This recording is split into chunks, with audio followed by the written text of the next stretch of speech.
Bab 1123. Minum 3 gelas sebagai hukuman. Tidak nyaman. Gita memiringkan kepalanya dan menatap Yolanda Su untuk waktu yang lama, lalu tiba-tiba melengkungkan bibirnya dan tersenyum. Mengapa tidak nyaman? Tidak ada ketidaknyamanan bagiku. Sama seperti keputusannya, dia ingin masuk ke hati Andri Han kali ini. Jika dia benar-benar ingin berdiri berdampingan dengannya, seharusnya ada lebih banyak kesempatan seperti ini di masa depan, dan hal-hal seperti hari ini juga mungkin terjadi. Apakah dia harus melarikan diri setiap saat? Yolanda Su terkejut. Apa? Kamu tidak salah, aku datang bersama dengan Andri Han ke perjamuan malam ini, aku adalah pendamping wanitanya, kenapa? Andri Han. Yolanda Su sedikit terkejut. Bisa-bisanya dia langsung memanggil namanya, dan hatinya tiba-tiba tenggelam. Yolanda Su tersenyum. Jangan gugup, aku tidak bermaksud jahat, aku hanya sedikit penasaran melihat kalian berjalan bersama, karena aku mendengar dari ayahku.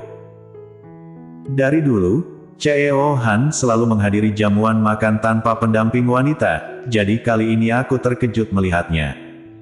Ah, ternyata begitu.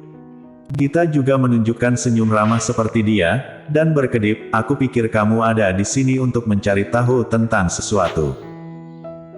Kalimat ini langsung membuat jantung Yolanda Su berdetak cepat, menghadapi tatapan Gita yang tajam, Yolanda Su merasa dirinya tidak kuat. Kenapa ini? Dari mana datangnya keberanian gadis kecil ini? Faktanya, Gita sedang menjulurkan lidahnya di dalam hatinya. Jika dulu, dia pasti tidak akan berani mengatakan itu dengan belak-belakan, tetapi dia telah lama bersama Audrey Han, jadi dia secara alami belajar sedikit juga. Pas-pasan sekali untuk menggunakannya sekarang. Apa? Bagaimana bisa? Aku mana mungkin datang untuk mencari tahu. Yolanda Su tersenyum canggung, dan kemudian menjelaskan, jangan menganggap aku sebagai orang jahat seperti itu. Aku tahu kalau banyak orang yang menyukai Cheo Han, tapi aku bukan salah satu dari mereka, aku hanya ingin tahu, jadi jangan terlalu khawatir. Oh, hanya penasaran saja, kalau begitu aku tidak akan memberitahumu.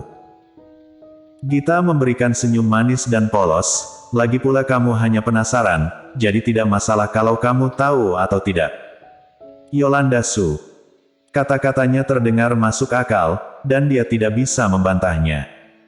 Wanita ini terlihat baik dan mudah ditindas, tetapi dia tidak menyangka dia akan sulit dihadapi. Yolanda Su pun siap untuk membalasnya.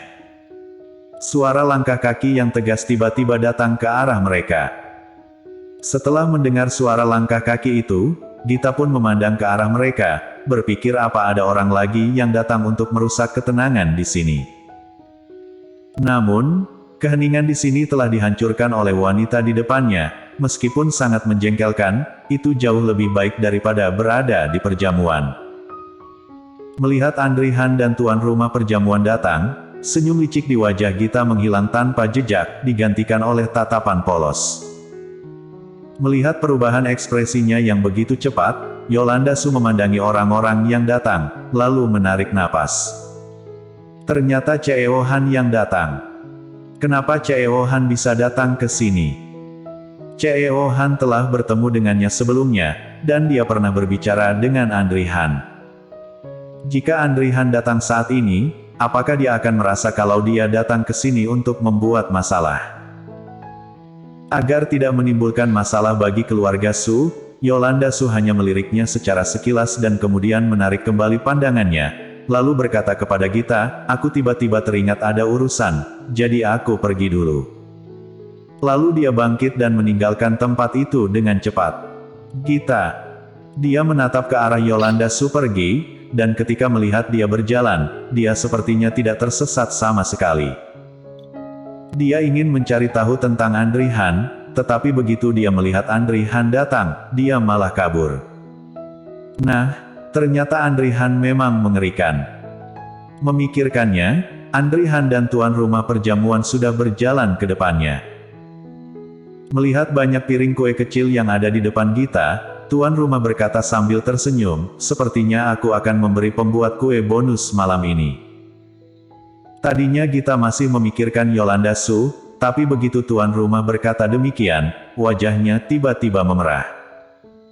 Dia hanya fokus pada makan, dan tidak menyangka bahwa Andri Han akan kembali secepat ini. Sekarang, dia malah terlihat telah makan begitu banyak, dan suasananya menjadi sangat canggung. Gita menyentuh hidungnya dan lupa untuk merapikan semuanya. Melihat kue-kue yang dimakan, ekspresi gadis kecil itu yang canggung, dan krim di bibirnya, Andri Han secara alami mengangkat tangannya untuk melap krim di bibirnya. Ketika dia meraih tangannya, Gita tidak bereaksi, jadi tangan Andri Han menyentuh sudut mulutnya, dan ketika dia melihat krim putih di ujung jarinya, wajahnya langsung memerah. Ada apa dengannya? Dia sudah makan begitu banyak kue, makannya berantakan lagi. Hati Gita sangat berantakan, sedangkan Andri Han sudah dengan tenang menyeka krim dari ujung jarinya dengan sapu tangan. Tuan rumah diam-diam melihat adegan ini dan tersenyum, kenapa Nona Zhou sendirian di sini? Pestanya sedang ramai, bagaimana kalau aku memperkenalkan kamu ke beberapa orang? Memperkenalkan dia ke orang lain. Gita ingin mengatakan bahwa dia hanya pemilik sebuah toko mie, buat apa aku diperkenalkan ke orang lain? Tapi ada kilatan cahaya di benaknya, tuan rumah ingin memperkenalkan dia ke orang lain karena Andri Han. Jadi dia menatap Andri Han, dan bibir tipis Andri Han bergerak, mau pergi. Jika kamu tidak ingin pergi, kamu tidak harus pergi. Tentu saja dia tidak ingin pergi, tetapi pasti ada alasan Andri Han datang ke perjamuan. Jika tidak pergi, itu pasti malah akan merepotkannya. Setelah memikirkannya sejenak, dia mengangguk dengan patuh, aku mau pergi. Oke, ayo pergi. Kemudian Gita mencubit lengan baju Andri Han dan mengikutinya dengan hati-hati. Ketika tuan rumah mengambil inisiatif untuk memperkenalkannya, dan karena dia bersama Andri Han, semua orang memiliki sikap yang sangat baik terhadap Gita. Namun, ada beberapa dari mereka yang tidak bisa membaca situasi dan menanyakan tentang keluarga Gita, dan semuanya ditatap Andri Han dengan mata dingin. Pria itu malu setengah mati, tetapi dia adalah pria yang tidak menyimpan dendam, jadi dia hanya menertawakannya. Aku benar-benar minta maaf, mulutku bodoh, jadi menyinggung Nona Zhou, aku akan minum 3 gelas sebagai hukuman. Jadi orang itu pun minum beberapa gelas arak di depan semua orang. Melihat adegan ini, ekspresi Gita sedikit berubah, dan sudah terlambat untuk menghentikannya. Setelah melihat dia selesai minum, Gita baru teringat untuk mengambil gelasnya, kalau begitu. Aku akan bersulam untukmu. Setelah berbicara, Gita meletakkan gelas di bibirnya. Andri Han meliriknya dan melihat bahwa gelas yang dipegangnya memiliki konsentrasi alkohol yang tinggi, dan mengingat tampang mabuknya, dia langsung menghentikan Gita setelah menyesapnya. Ada apa? Karena dihentikan oleh Andri Han, Gita memandangnya dengan ekspresi bingung, lalu bertanya dengan suara rendah, dia minum 3 gelas, aku minum 1. Salah ia. Bersambung.